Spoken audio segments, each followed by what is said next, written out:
Ladies and gentlemen. Okay, Professor Haldane, hello. Okay, good. Ladies and gentlemen, welcome to the International Conference of Shemolam, International Museum and Educational Campus. We have gathered here together with a team of very distinguished scholars from various countries to discuss some important topics related to the event which we mark today, the International Remembrance Day of the Holocaust. This event is celebrated every year on the day Soviet Army liberated the biggest concentration and extermination camp, Auschwitz-Birkenau. Today's event will be dedicated to a significant issue, Jewish and universal values and consequences which can be learned and derived from the Holocaust. The question is complicated, as on one hand, the Holocaust is a very Jewish term related to the huge disaster and the huge crime which happened to the Jewish people by the Germans.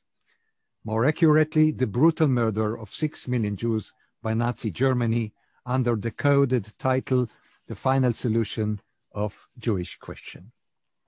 On the other hand, such a huge event during which all cultural, human and behavioral values of civilization have been broken and desecrated, has without doubt also universal aspects and consequences which have to be dealt and learned by all decent people in the world, non-Jews and Jews as well, in order to prevent the recurrence of this catastrophe from which the Jewish people was harmed, but can occur everywhere else to any other people on this planet.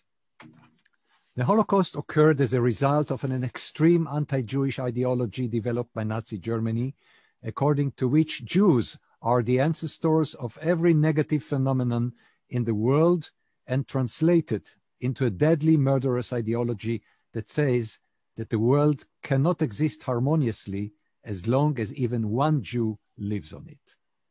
This ideology was practiced in 6 extermination camps, Chelmno, Treblinka, Belzec, Sobibor, Majdanek, and the biggest one, Auschwitz. 6 death factories in which murder facilities were built, gas chambers and crematoria, to carry out the death verdict of the Jewish people. The question we will deal in this discussion is therefore, what does every human being need today in the 21st century to learn from the Holocaust, which the Jewish people went through, even if he is non-Jewish? Is there anything to learn from the Holocaust? Is humanity ever going to go through another Holocaust? Will the disaster that befell the Jews be the fate of other people? And if so, how can humanity prevent the recurrence of another catastrophe? To address these important issues, we have here at Yad Vashem, the International Museum and Educational Campus, gathered with some intellectuals and scholars from several countries. I would like to introduce them. Let me start with the ladies. Professor Dr. Liliana Markovic from the Republic of Serbia. Let me introduce you, Professor Markovic. You are Dean, Chairperson of the Doctoral Studies Program, full Professor of the Faculty of Philology and of the University of Belgrade. You have written a long of many academic publications, hundreds of articles. Welcome to our team. Thank you. Let me introduce now Professor Dr. Editha Gavron, an assistant professor at the Institute of Jewish Studies, Jagiellonian University, Krakow, Poland. She served as a director of the Center for the Study of the History of and Culture of Krakow Jews. She is the author of several publications on wartime and post-war history of Jews in Poland, in particular in Krakow, a recipient of postdoctoral scholarship at Yad Vashem. The founder, director, and president of Shemolam World Museum and Educational Campus, Rabbi Avraham Krieger, who is one of the world's foremost experts on Holocaust history. In 1998, Rabbi Krieger founded the Shemolam Holocaust and Faith Institute in Kfar Haroeh, Israel, which is transforming Holocaust education from focusing on commemorating the past and documenting atrocities to revealing inspiring stories of spiritual heroism and strengthening Jewish identity for the future. We welcome Professor Dr. Zheng Ji from the Republic of China. Hello. Professor Zheng Ji is Associate Professor, the Chair of the Department of English, Coordinator of Center of Middle East Studies, School of International Studies at the Guangzhou Zhuhai, I hope I pronounced it correctly, in China. Let me introduce Professor Dr. Joseph Haldane. He is the Chairman and CEO of the International Academic Forum IA4, IAFOR, responsible for vision, planning, research, and publication of the forum, managing editor of IA4 publications, founder and developer of this international organization operating in 3 continents. Welcome to our team. Lawyer Markus Goldbach from Germany for more than 10 years. Mr. Goldbach has represented Holocaust survivors from Europe, Israel, and the US during criminal trials against former Nazi perpetrators and in civil restitution cases. He has represented Rwanda's victims in the genocide trial against Hutu politician Onsfor, and he has represented victims of state-sponsored terrorism from Libya and Syria.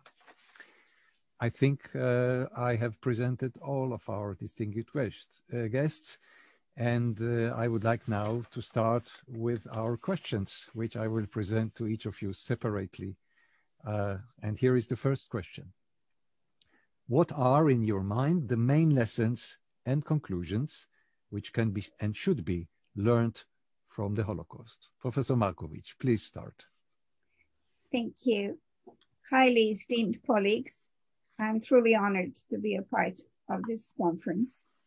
And the lessons that you mentioned in your question that should be learned from the Holocaust are too numerous to be mentioned all here.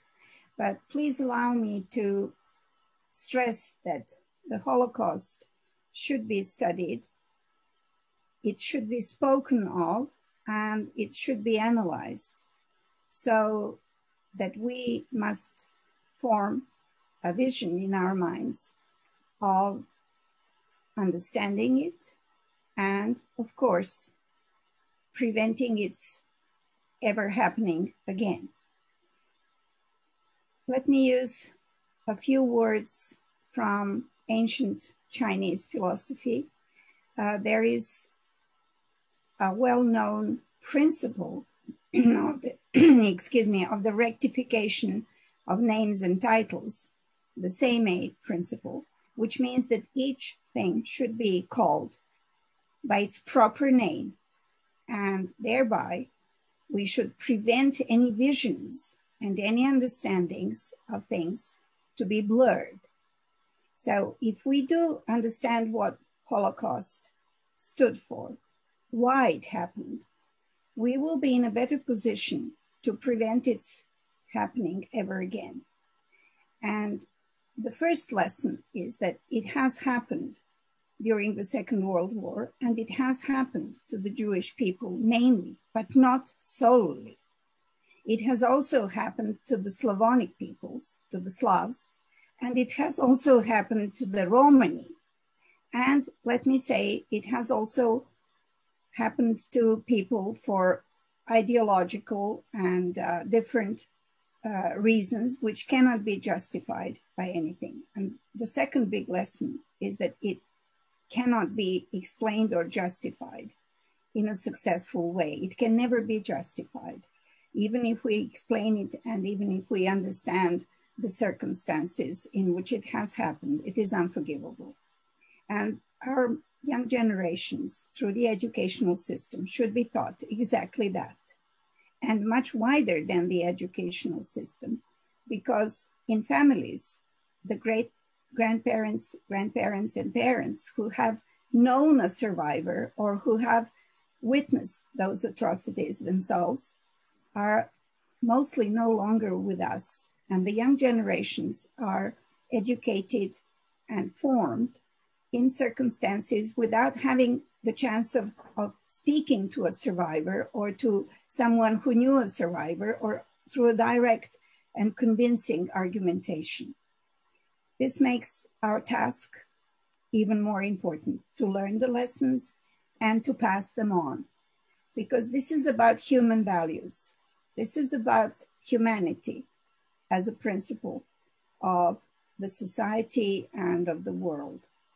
And we have to learn the lessons by studying what happened and by explaining this in all possible ways. And even by a conference like ours today, it is very, very important to get into the media. And it is very, very important to be a vehicle of a clear understanding of what this awful and unforgivable crime has meant for humanity.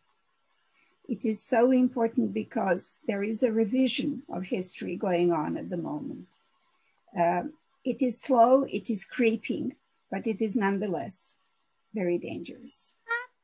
Different May I interrupt you? Are put forward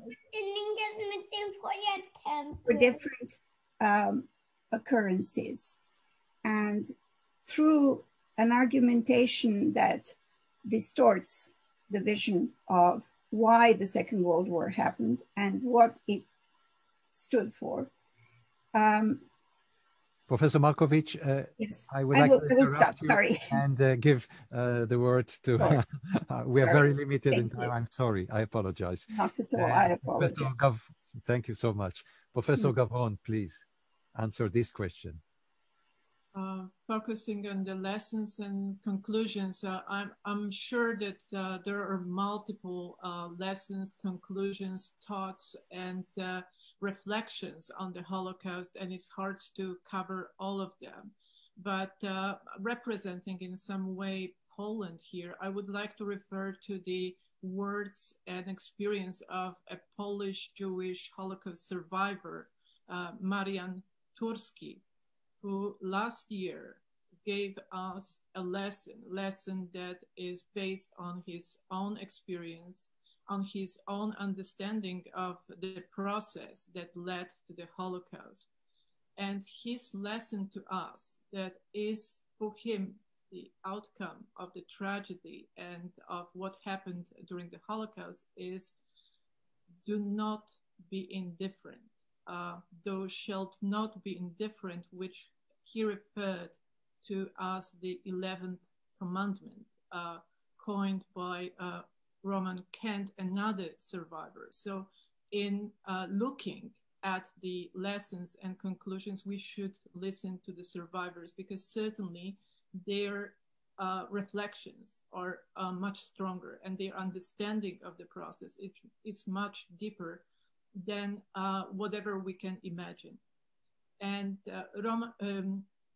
Marian Torski, probably as well as Roman Kent, looked at the Holocaust as the chain of events, and they focused on the beginning, not at the end of it, not at the final tragedy. And they pointed that the Holocaust started with indifference, with accepting persecutions, with accepting maybe some small acts of just excluding one group, one minority from the society. We cannot accept it today. Whenever we see such injustice, we should react. The reaction is the point. And also what Marian Torski pointed is the reference to the symbol of the Holocaust, which is Auschwitz.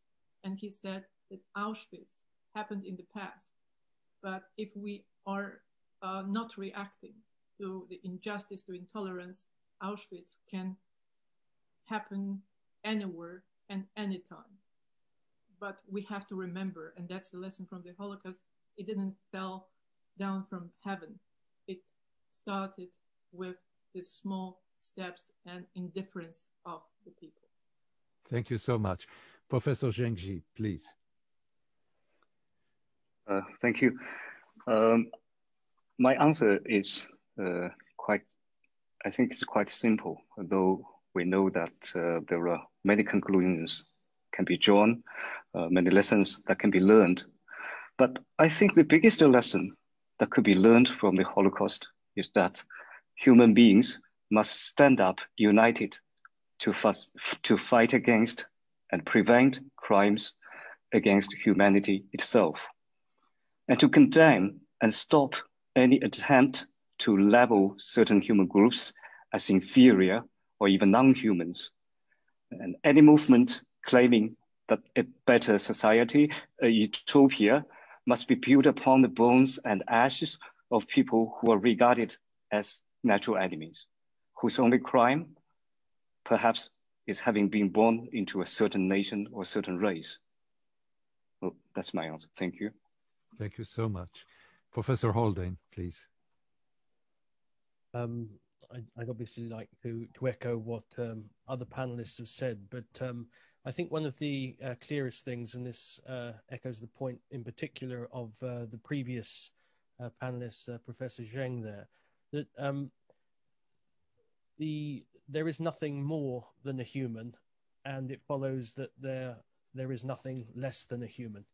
And the political contexts in which dehumanization can occur, the political context in which you can refer to somebody as a non-human or a subhuman, this isn't and wasn't related to this particular historical context. This has happened and continues to happen throughout the world in different contexts, and there are always different excuses for it. So that's my sort of key point here. We have to really keep that in mind, and that's why the Holocaust is of such extraordinary pertinence to this day. Thank you very much. Lawyer Goldbach, please. Thank you. I believe there are two different levels, an individual level and an international level. I think, first of all, when the Holocaust, the Genocide Convention in 1948 was established, and it became clear that the Holocaust, the acts before the Holocaust, need to be prosecuted and stopped, so that we shouldn't wait for another Auschwitz to happen. Our first task was to stop the developers of the newspapers like the Stürmer to be accountable at court and to be prosecuted, to stop, to spread the poison of rumors and everything that takes people apart from each other. So I think from that year on, 1948, there was a discussion about the responsibility of the whole world, of the countries, to prevent a genocide, the beginnings of a genocide. Do they only have to try to stop it through the United Nations body? Or do they have, as a country, by themselves, have to stop to prevent a genocide happening in the neighboring country, happening in a country where you have the abilities to intervene and to prevent a genocide from happening? Is that just a moral imperative or a legal imperative? So I think that is one issue, and the other issue is, that's my experience as a lawyer. I participated in Holocaust trials against then young SS guards who stood at watching towers at the concentration camps. They were 18, 19 years old, and now they say they didn't have a choice because they had no idea what to do, how to disobey orders when they were told to stop, to shoot at every person that would try to escape this death camp. And I think it's very important. That's the main lesson for us, to give a new generation the moral compass to say no to any order that could lead to such crime as a genocide. Thank you so much. Rabbi Krieger, please. רק תציין שאני אדבר בעברית, גדעון. I already mentioned that you're going to talk in Hebrew. Please, go ahead. יש לנו שלוש סוגיות. Let's say I'll start in English. We have, let's say, three issues that I want to, as conclusion from the period time of the Holocaust. One is on the field of historical field. The second one is the mental issue. And the third one is the hateness. Now I'll prefer to speak Hebrew. אני מתכוון לומר שבנושא ההיסטורי ברור לכולנו שיש משמעויות מאוד מאוד ברורות שצריכות להילמד מהשואה. זה שאלות של איך אפשר לטפח מציאות של רצחנות, גם של נער צעיר, כמו שהרגע הוזכר, שהיה שומר במחנה, ועד אומה שלמה שנכנסת למציאות של רצחנות כלפי אומה אחרת. On the historical level, it is very clear because it's so easy to create an atmosphere in which even a young person would become a guard in a camp, in a concentration camp, would become a murderer. It's a very easy process. במישור הנפשי, זה המישור שכמעט אין בו עיסוק משמעותי בעולם, ואני חושב שזה המישור הכי חשוב היום למשמעויות של השואה. כי אנחנו מדברים על עם, אנחנו מדברים על אוכלוסייה שהייתה במציאות של קצה הקיום האנושי, והיא הוציאה מתוכה עדיין ברובה מציאות של התמודדות בנושאים תרבותיים, מוסריים, ערכיים ורוחניים דתיים בכל רגע ורגע. Rabbi Krieger emphasizes the spiritual level, which he thinks is the most important, significant, and not yet researched. He means by this the Jewish population, mass population, which was really on the edge of existence and still was able to recruit inner forces of culture, of religion, of hope, of belief, and did not collapse despite the harsh conditions. This is a topic, a subject which still has to be learned and researched, the spiritual power of the Jewish people during the Holocaust. והסוגיה השלישית היא הנושא של השנאה. שנאה זה לא מציאות של מטפחים שנאה שבוע ולאחר שבועיים אפשר לראות את התוצאות שלה.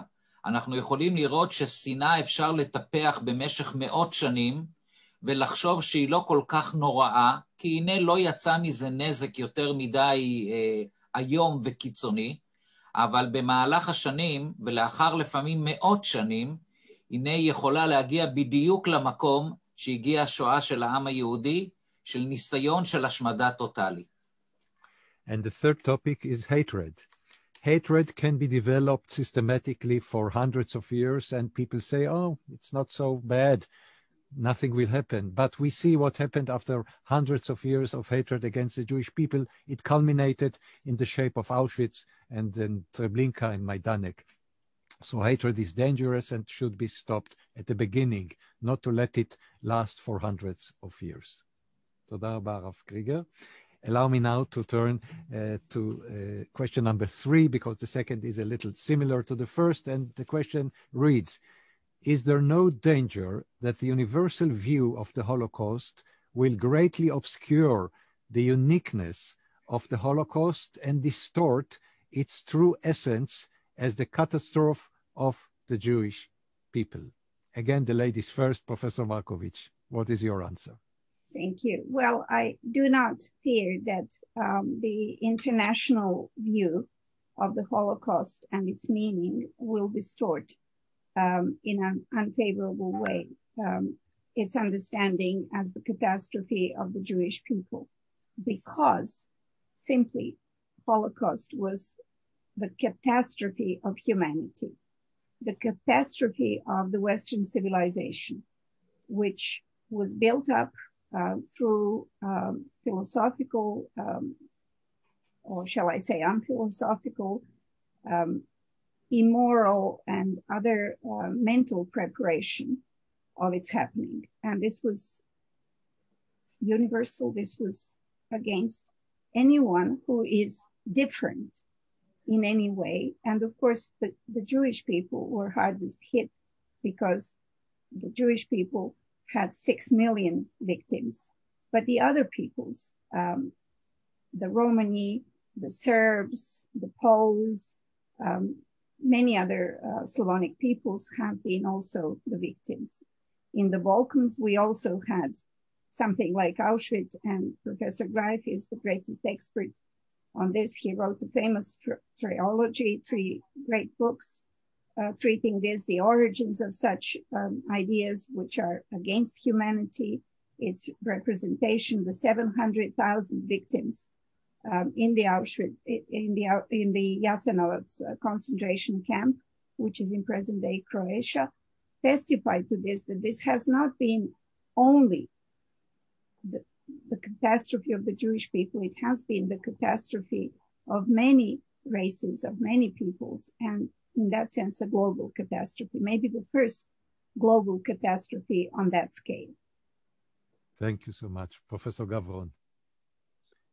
I think I would start with a simple and a little bit obvious line, which is very often Holocaust is presented in the context of other genocides. But we have to remember and we have to educate and remind people that Holocaust was an example of the genocide, but not every genocide is the Holocaust. By this simple truth, we will respect the uniqueness of the Holocaust and respect other genocides as the examples of local tragedies. Each of them is unique. Each of these examples is unique. Each of them is a tragedy of the affected population. And we shall focus not on comparing or a competition of suffering, but rather uniting the forces in teaching people about these tragedies.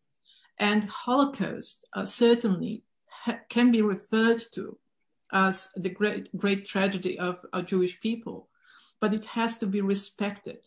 In any reference, we have to respect its scale, its consequences. We have a little problem with Professor Gavron. We can't see you, we can't hear you. In In the meantime, I will lead the conversation to Professor Haldane, please. Yes, I think in the context of the Holocaust, in terms of conclusions for the Jewish people, sense making is incredibly difficult here, and I don't believe that the universal view of the Holocaust in any way takes away from the Holocaust as being something that is also uniquely Jewish. I think the universal takeaway is best understood in the political context, but also at a very unique time when sort of it's like peak barbarism. It's where sort of a nuclear bomb dropped on a city is not considered a war crime. It's in a context of just an enormous disregard for the value of human life. And so I think this period, with its competing ideologies and political ideologies, whether they're fascism or communism, are different explorations of authoritarianism and born of nationalism. So while the Holocaust was special for a number of reasons, I think it was this amazing sort of war machine and this amazing logistical design that brought sort of factory level destruction of human life. Again, I think it's special for the Jews because they were the victims, obviously. But if we don't take a universal view, it's almost as though we can abdicate responsibility or see it in a context where this is something that happened in this very particular context with this very particular government. And I think that's something that we need to sort of be very cautious of. I think if we don't see the universalism in things, it's almost another side of the coin that leads us to be able to abdicate responsibility and say, we wouldn't do this. There's no way we would do this. Well, I think as humanity, it's very clear we have done this and we do this. Thank you. I would like now, Professor Gavron, to ask you to complete your answer. I apologize for disconnecting. I lost the internet connection, changed the provider. I would like to finish assuming what was heard, that certainly we have to look at the Holocaust as an example of genocide, and in any reference to the Holocaust, we should respect its uniqueness, and we should respect the scale and the tragedy of people, but also the way it's being commemorated. And the uniqueness of the Holocaust is also important because it gave strength to people to remember about it, to commemorate it. And this strength should inspire others to commemorate other examples of the Holocaust. I've seen numerous examples of cooperation in commemorating the genocides, and I think this should be the focus. And the uniqueness is being preserved by education, reminders, and remembering what happened. And it could be the reference point to any part of the history. When teaching about the Holocaust, I could see how the experience of the Holocaust resonated in various parts of the world.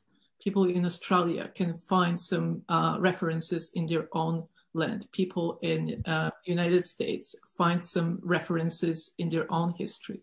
Any part of the world. This is the universal aspect of the Holocaust. It can resonate, but it's unique. Thank you. The last sentence we couldn't hear. Thank you so much. Professor Zhengji, please. So are we talking about the uniqueness of Holocaust? Question the number worry. 3. Yes, question 3. number 3, please. Okay. So I don't think this question calls for an either-or answer. The Holocaust, of course, is unique in many ways compared with other catastrophes which caused a large number of lives and driven certain peoples and cultures to the verge of extinction. Holocaust is unique, of course. It has a long history and profound religious, political, cultural, and psychological roots. But it still will be too narrow-minded and even short-sighted if we only focus on the catastrophes of the Jewish people without putting it into the broader human experience for better understanding and a greater significance. I don't think people, especially Jewish people, should worry that the uniqueness of Holocaust could be obscured. First of all, Holocaust studies are very fruitful and multidisciplinary, making the uniqueness very clear and making it public knowledge in many countries, including mine. And in doing so, scholars have also contributed in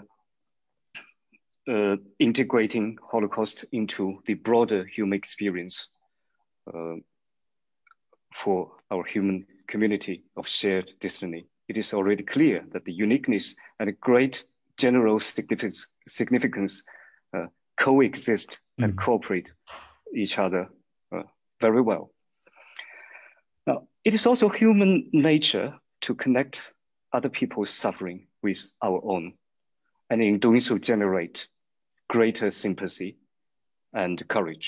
So based on my own experience as translator of Holocaust literature, including Professor Grive's masterpiece, I found that Chinese readers are very sympathetic with the Jewish people. Their understanding come partly out of similar but also different miseries of their own nation in history. But they also understand the Holocaust is different and are curious for such differences. So there is no contradiction between these two sides. So, back to the Jewish perspective, I think in the long tradition of Jewish civilization, many prophets, rabbis, and philosophers keep reminding people to think beyond themselves, to care about others, and to shoulder responsibility for mankind in general. So as victims, Jewish people must seek justice down to every detail.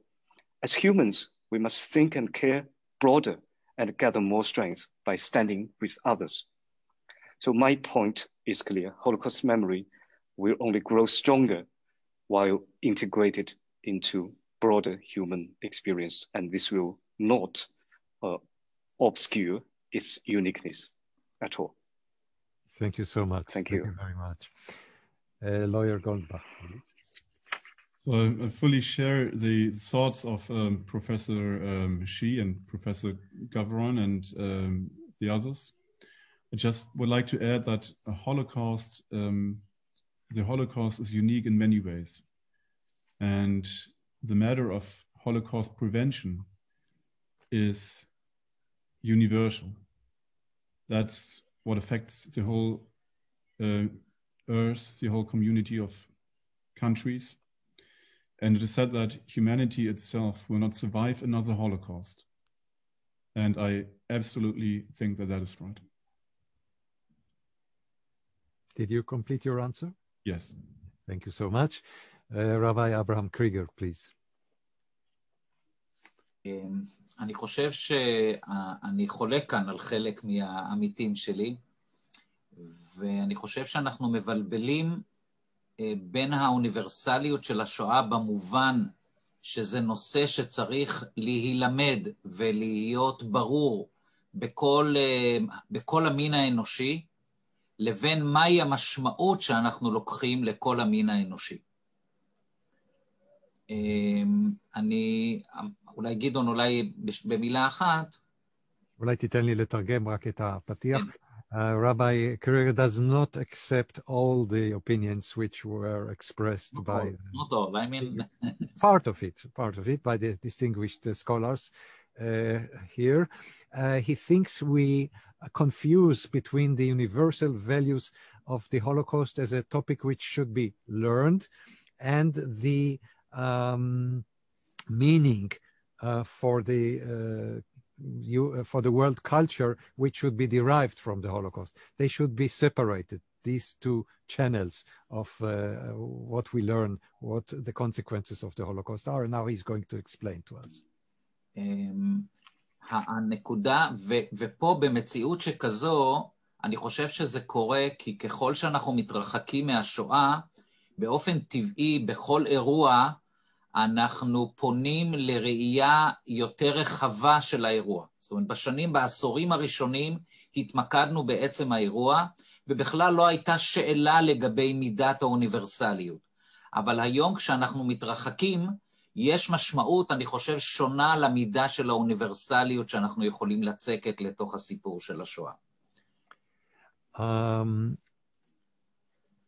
Since time goes by and we go far and the distance from the Holocaust gets more and more, so the question of universality becomes also bigger. At first, in the first years after the Holocaust, the question of universality was not so clear, was not so permanent. But now, as we are 70, 80, 90 years ahead, this question of universality becomes bigger and more significant. אבל פה צריך לשים לב היטב שלא ניקח את זה למקום של באמת השוואה לאסונות לאומיים אחרים. כי בהיסטוריה העולמית ישנם אסונות לאומיים, ולפעמים ישנם אולי היו אסונות לאומיים, אמנם לא שאנחנו מכירים בהיסטוריה המודרנית, אבל אסונות לאומיים שבמספרים, לפני רגע הוזכרו המילים הללו גם כן, במספרים היו אולי אפילו יותר גבוהים מהמספר של 6 מיליון אנשים, של יהודים שנספו בשואה.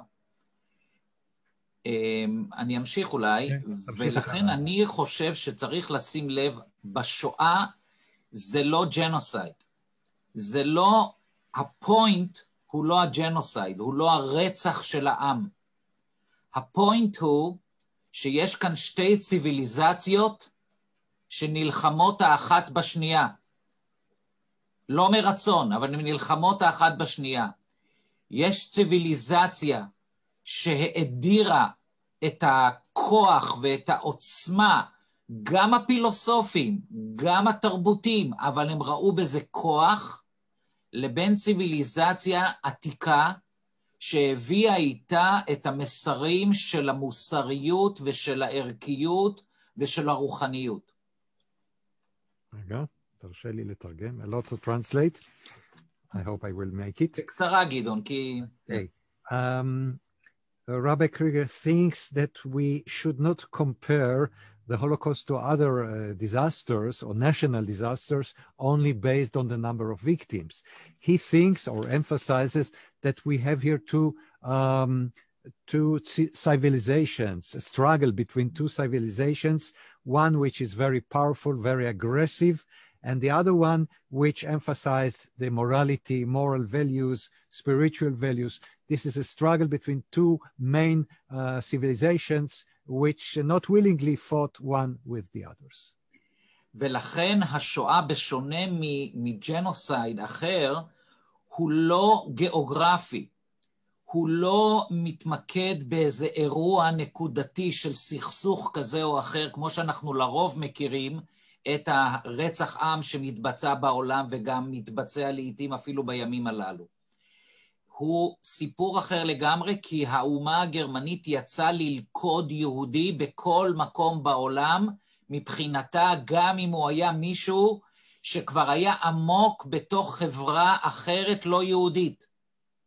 עדיין חיפשו אותו. The Holocaust, in comparison to other genocides, should not be judged on geographical basis, because it wasn't geographical. Nazi Germany was seeking, persecuting Jews all over the world, and even seeking Jews who were long away, far from Judaism, who converted to Christianity. Still, they were persecuted, and this makes a very, very big difference. וההבדל הזה רק מחדד שוב פעם את הפער שזה מלחמה של ציוויליזציה, זו מלחמה של תרבויות.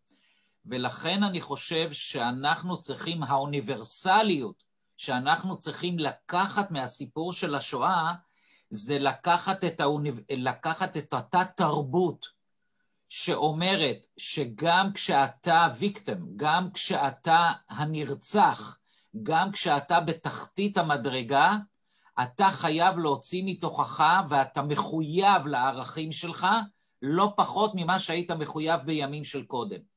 גם כשאתה עומד מול רוצח, אתה בשום פנים ואופן לא הופך להיות רוצח מולו.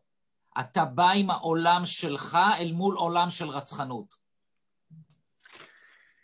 Well, again, the Holocaust should be interpreted as a war of two civilizations. And even if you are in the role of the murdered person, you should keep to your own values and not become yourself a murderer. You come with your own world, with your own values. Even if a person is standing opposite you and wants to kill you, you are not becoming a murderer as well. This is very important to emphasize. אולי ממש משפט אחרון. And last sentence. אם אנחנו נתמקד בסיפור של השואה כסיפור של הרצח הגדול, האוניברסליות של הסיפור הזה תטשטש את הסיפור עצמו. if we emphasize the Holocaust only concerning the murder itself, we miss the essence of the whole story. אם אנחנו ניקח למקום האוניברסלי את היכולת שלנו, של כל אומה בעולם, של כל קבוצה, ללמוד מה זה האדם, מה זה העולם הפנימי של האדם. כמו שפרימו לוי אמר, הזהו אדם, כן? אני רוצה להבין מהו אדם, אז הסיפור של השואה זה סיפור שאפשר להבין לאן אדם יכול להגיע. הוא יכול להגיע להיות רוצח מתועב, והוא יכול להיות אדם שבתנאים הכי קשים הוא עדיין ישמור את הבן אנוש שבו. The decision what kind of person you want to be is our decision. Like Primo Levi described very well in his book, Is This a Man? This is the main point, to stay moral, to stick to your own values. And again, this is the difference between the two civilizations, the civilization that Germans represent and the civilization that the Jewish people represents. Thank you very much. And now to the third question. Please answer shortly. How do you think that studying the subject of the Holocaust in schools and universities in your country can contribute to strengthening human liberal values and curbing extreme ideas of all kinds? Professor Markovich, please. Yeah. Well, in our country, since, as I mentioned, just let me remind our listeners, the Republic of Serbia. Yes, in the present-day territory of the Republic of Serbia, 90% of the Jewish population had suffered and greatly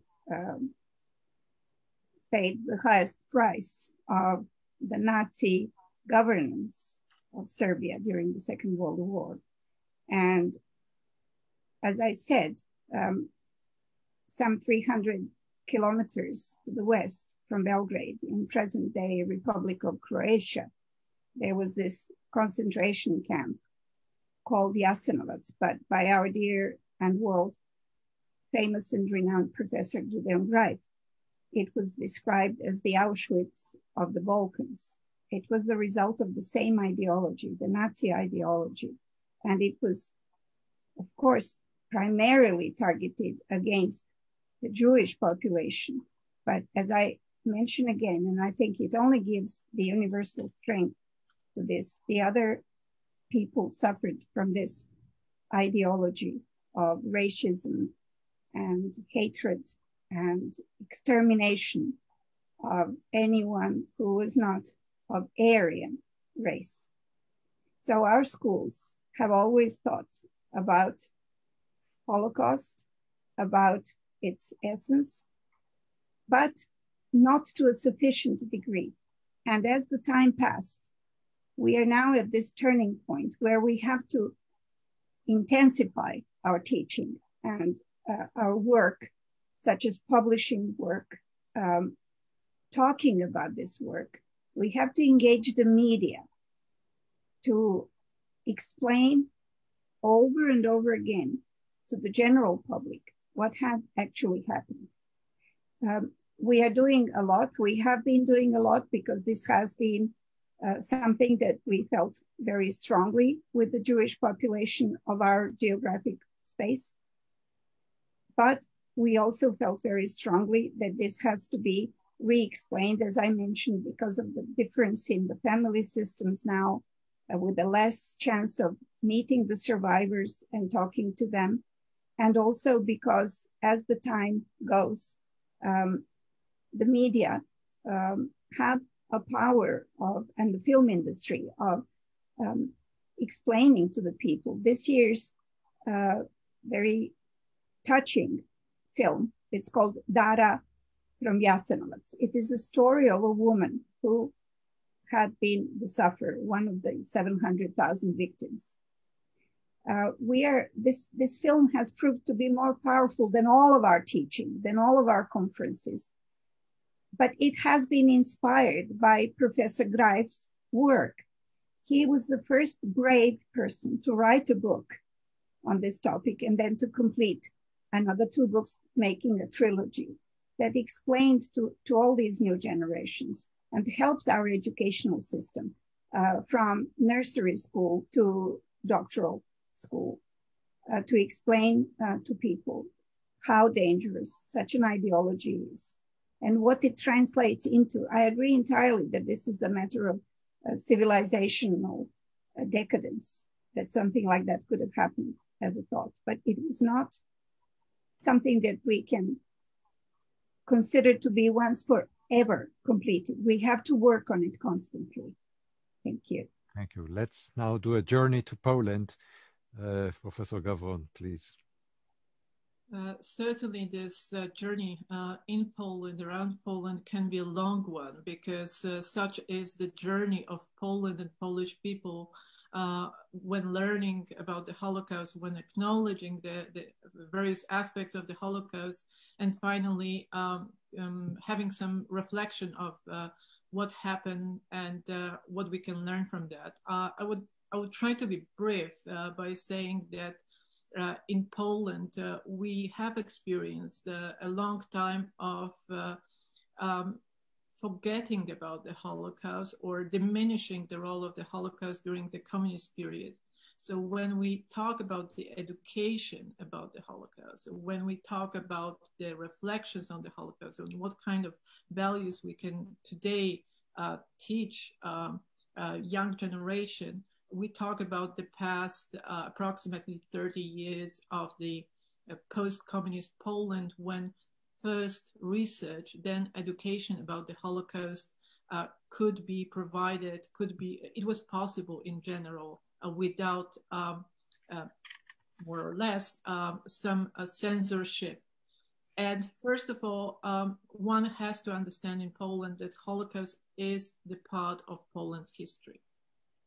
So that's a very important starting point. Second, Holocaust affected Polish citizens, not just Jews of Poland, but all Polish citizens. So when we teach about the Holocaust, we have to focus on this aspect, that a Holocaust in the context of Poland is the tragedy of almost all Polish Jews. About 90% of Polish Jews perished during the Holocaust. And this was the loss for the country of over 3 million people. So once you teach about that, we can zoom it out and talk about the European context. But I think in teaching about the Holocaust, we should focus on local history, because through local history, especially young people can understand the individual, the social dimension of the Holocaust. They also identify with the individuals who either perished or survived. There are numerous projects in Poland that focus on the Holocaust, commemoration of the Holocaust, education about the Holocaust. But one of them, let me tell about this particular one, is called People, Not Numbers. And this project is focusing on individual victims, bringing their life to surface, reminding the life before the Holocaust, reminding the values, reminding the tradition, reminding the culture, religion. So we look at the victims not only through the perspective of their death, but the true commemoration of the Holocaust is reminding the life before. It's showing the whole perspective, showing the community, showing the culture. And I think this should be also one of the lessons of the Holocaust. We cannot look only at the end. We should also see the life before, how rich it was and how bigger the tragedy happened. Thank you very much. Professor Holden, will you represent the UK or Japan? You choose. I think in this context I should probably represent Japan, in fact. But I can maybe put a wider net in that I think most countries have history problems because there's a lot that we want to put in our history books that celebrate sort of how great we are or our fantastic achievements, but that doesn't really want, it's a bit like a CV of a country, and we don't really want to discuss the parts we find more problematic. I'll speak with and for Japan, and that is that Japan clearly has a history problem in that it's not a country that likes to dwell too much on what went on in particular in the Second World War. It didn't sort of it didn't have an easy time of it, but it was obviously an aggressor, and it's within a wider sort of Asian context where all the other Asian countries themselves have history problems. China obviously has an enormous one, you know, South Korea, North Korea, it doesn't matter where you go, you get sort of the same appropriation, if you like.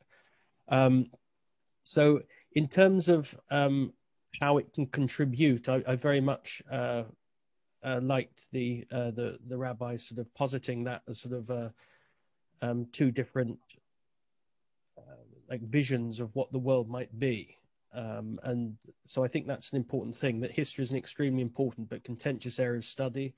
It's weaponized and then indeed can be used for the justification of further sort of atrocities or further human rights abuses. I mean, part of this whole thing is of history is that it's used to justify new things.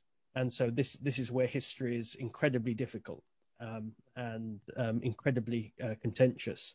But again, for me, the main lesson here is nationalization can lead to the othering or dehumanization of others. It's a very, very well-used playbook, and it's frighteningly effective as a political tool. So whatever the attached ideology or particular local color or flavor, whether it's religious or anti-religious, it emphasizes the other. It plays into and exploits our natural intuitions and instincts to protect our own, playing with our insecurities, justifying our politics and actions. And Hannah Arendt wrote of the banality of evil in relation to the trial of Adolf Eichmann, you know, that monsters don't have to look like monsters. The argument here, he's just a bureaucrat. He wasn't sort of anything special. He was in fact just normal. He was a bureaucrat doing his job and governed by the particular policies of the government.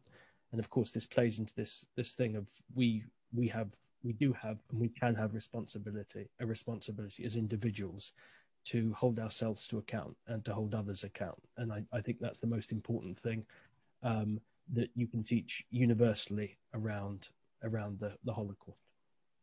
Mr. Goldbach, please. Thank you. I think, first of all, there is a question of the Holocaust was taking place through an age of war.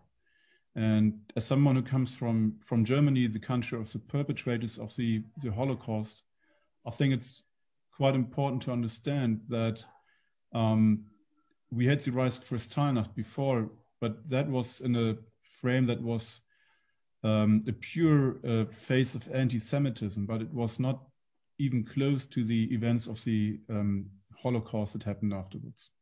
So only after the Germans left the normal life started this existential war of what they thought of the superior race against the whole world. They thought they were able and empowered to do the final step in what they prepared before and realize the ideas of totally destroying the Jewish population in all territories they could get their hands on. That was part of the surroundings of the war, and part of the idea that they would probably lose the war in the end, and they would take as many people that they hated with them as well. So if you really think that you're in an existential way affected by a huge war, it's very easy to throw everything you would normally behave, every normal moral overboard. But when you look at the events before or that the events that led to the Reichskristallnacht. And I think that's quite important. This anti-Semitism was directed against anyone who was thought who would be Jewish. You didn't need to have a Jew that was that you could identify by his name or by his clothes. It was, and I think that is not only in Germany but also in Rwanda or Yugoslavia, that the main problem is that you're having neighbors which you do not identify as Jewish or as people as someone who is different than yourself. And I think, matter of fact, is, of course, the Jewish neighbor is not in no way different than yourself. So the Rwandan, the Tutsi neighbor is no different to the Hutu neighbor. So we all equal in a way that when we start to be suspicious that someone is different who doesn't look different, that under the surface there is something going on, some conspiracy that is aimed against you, then you really start to distance yourself, to open your thoughts to other ideas that maybe people are more directed against you, and you start to work out against them. And I think when in Germany we talk about the Germans who killed the Jews, and there is such a huge gap between the Germans and the Jews. There are two sides that are so apart, like the perpetrators and the victims. And I think to prevent more anti-Semitism and eventually to prevent a genocide, it's important to close this gap, to say there is no difference. Like in Rwanda, they don't have identity cards anymore. You don't know, and you shouldn't know who has a Tutsi origin and a Hutu origin. I think it is so important for us to learn that there is no difference between us in the way we look, we live. And if there is a difference in religion or whatever, then to point it out and say, well, people are different. We are a country with very many identities and cultures, and that's good, but a culture does not define an individual. And that is what I think about, that needs to be taught more, to give power to people to say, well, there is nothing between me and my neighbor. Thank you very much. Professor Zhengji, please. Okay. Understandably, Holocaust as a special and comparatively independent academic branch is not well developed in China. There are natural limits, distance, language, and different academic concerns. But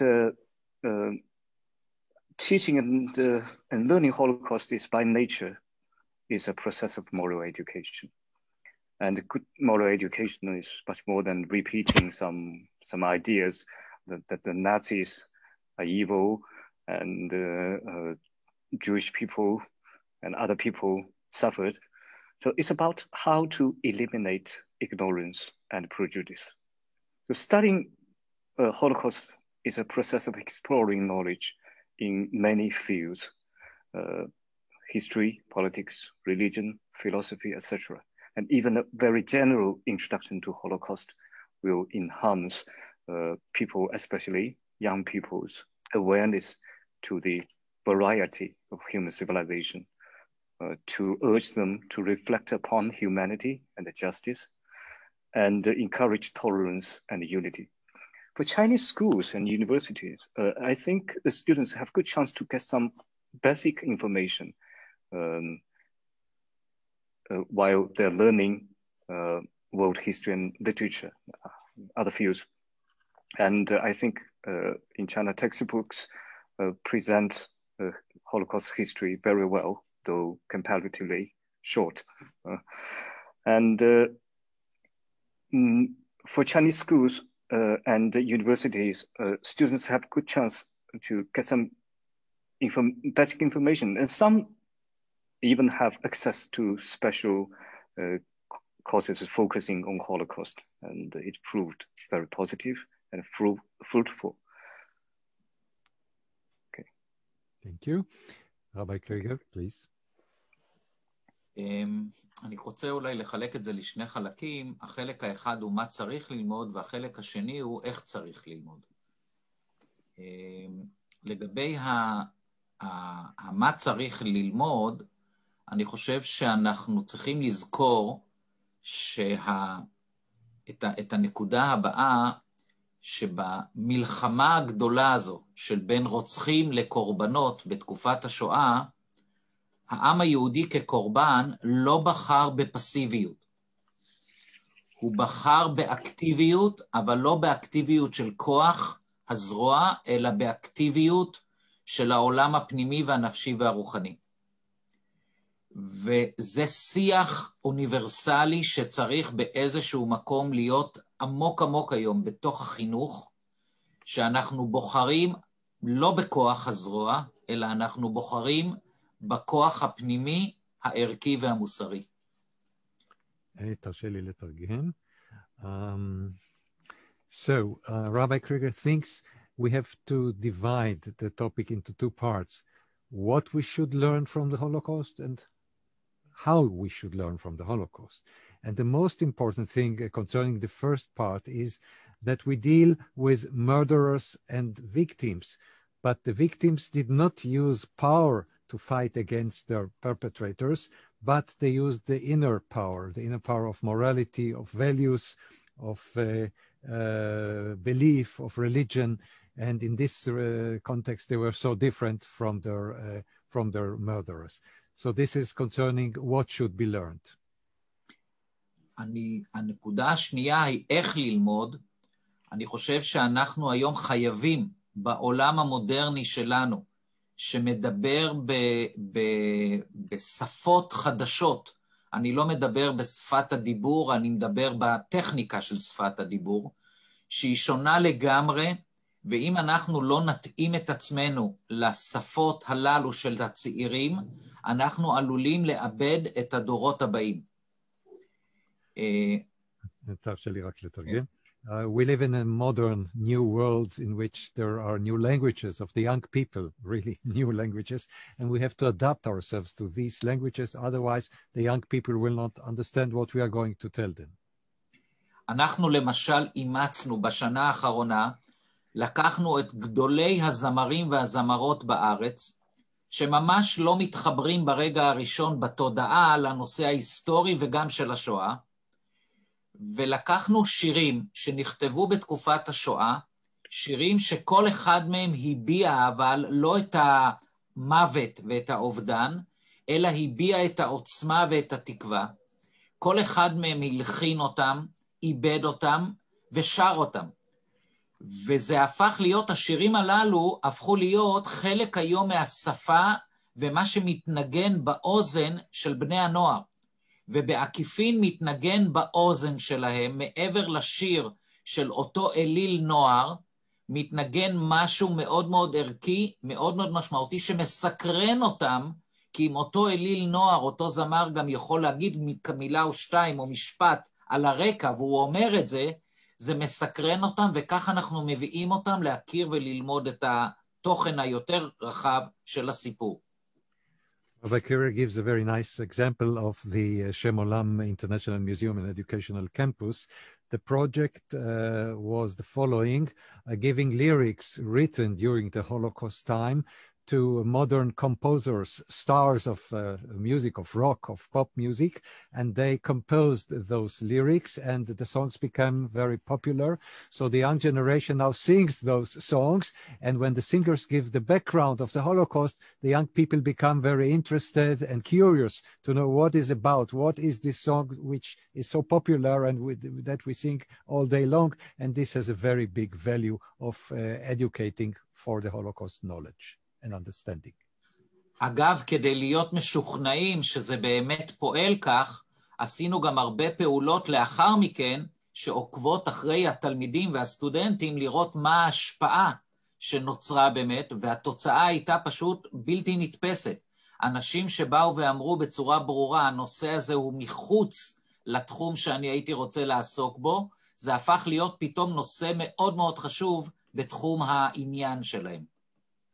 the Shemolam Institute followed the consequences of this project and found out that the young people really liked it and came familiar with the topic and wanted to know even more. It became a very central topic in their daily activity. אני אהיה גם נועז, ואני אומר את המשפט הבא. היום בעולם מאוד פופולרי הנושא של חדרי בריחה. אבל אם החדר בריחה יהיה באמת של רוצחים וקורבנות, אז ממש זה משהו וולגרי, וזה באמת מה שנקרא לא התחום שאנחנו רוצים לגעת. אבל אם חדר הבריחה, הוא יעסוק בדיוק בשאלות ובלבטים ובדילמות הערכיות של האדם בתוך התקופה הזו, הוא הופך להיות חדר בריחה מחנך. אז אנחנו לוקחים את הכלי ומשתמשים בו גם לחינוך וגם לידע ההיסטורי. צריך להיות מאוד זהיר בכלים הללו, כי הם יכולים בקלות לגלוש למקום מאוד, מה שנקרא, של מניפולציה. אבל אם זה אנחנו ברגישות נעשה את זה, אנחנו נדע לשמר ולהפך, להפוך את זה למשהו יותר נוכח בתחום החינוכי. Rabbi Krieger thinks it's dangerous to become manipulation. He gave as an example, I hope I translate it correctly, rooms of escape. Do you know what I mean? Escape rooms. If we make it an educational, non-vulgar project, this can have a very big significance for the young generation. But we have to be very cautious not to allow these escape rooms to become a place of manipulation. We have to be very, very sensitive when educating to Holocaust knowledge and understanding. I don't know how much time we still have. Rabbi Krieger, would you tell me? I lost the sense of time. Few minutes more. Two minutes more. That's not good. So let me present the last question. Please answer shortly. Ladies and gentlemen, how is it possible to turn the International Holocaust Remembrance Day, celebrated every year on January 27th, day of the liberation of Auschwitz, into a day of deep moral and educational significance? Professor Markovich, please start. I will be very brief. Excuse me, did I give the opportunity to Professor Haldane to answer the previous question? Yes. Did you answer? Yeah. Okay, please go ahead. Okay. It is possible and it is necessary to use every occasion to speak and to explain about the Holocaust. And I think the International Remembrance Day, and I think it should be international, it should be known in the whole world. Of course, it is naturally celebrated in Israel, but it should be remembered and marked all over the world. January the 27th should be a powerful instance, a powerful focus for us to remember, to understand, and to explain what happened in the process of Holocaust, and with the view that it must never happen again. Thank you. Thank you. Professor Gavron, please. I think this International Holocaust Remembrance Day should be a reminder for all of us not to take the knowledge for granted, the knowledge about the Holocaust. So we should remind ourselves every year and every month and every day that we should continue educating people because there are new generations, there are an attempt to deny the history, and this should be a reminder of education, of sharing the knowledge about the Holocaust. But also it should be the reminder of not just the past, but the present and future. So we should remind ourselves and our neighbors and everyone that there are Jews living in the countries we live in, that there are Jewish communities and the life is going on. And this ongoing life should be in some way protected, as it should be the life of any minority, whether ethnic, religious, cultural, however we name it. So we should focus on present to prevent and to fight any discrimination, any way of discrimination. And for the future, we should educate new generations about democracy, about protecting human rights, because we take things for granted, but they can change overnight, especially with political activities, with political agenda. This could change easily.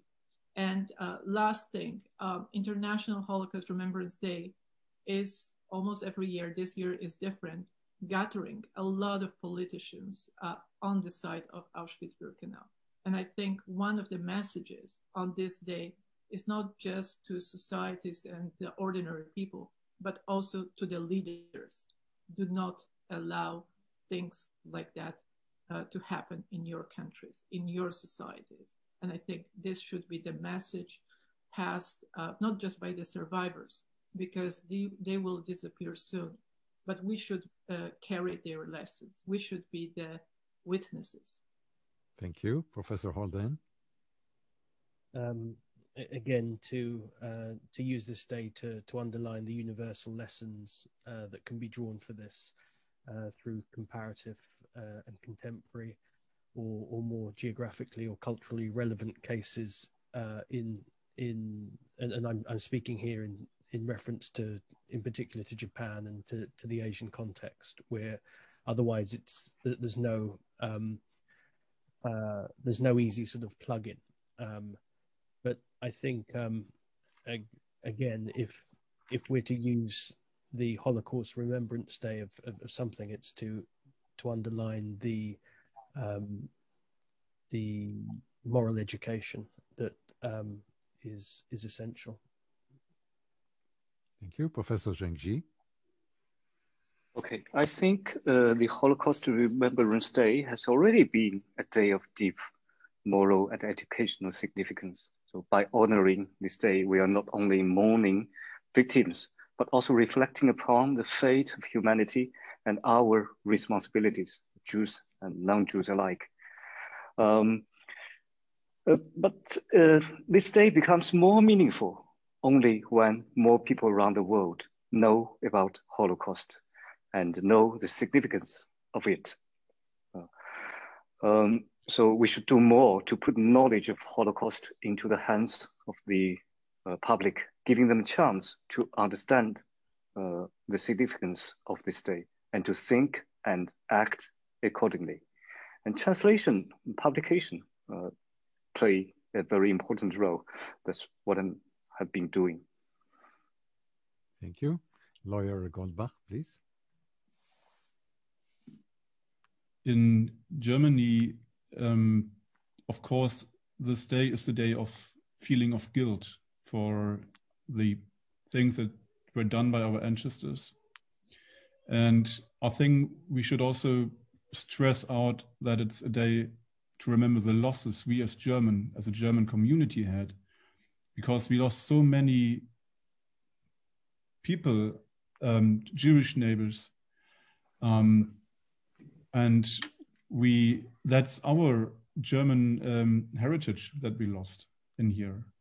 And now that there are new young Jewish communities inside of Germany, I think we have to focus also on these communities, also on this day, to say that the Nazis, the Nazi ideology has not extinguished Jewish life in Germany, but we have Jewish communities, and we should, especially on this day, remember that we go to these communities, that we support these communities, and that remember that we have to protect these communities as well. And finally, Rabbi Krieger, please.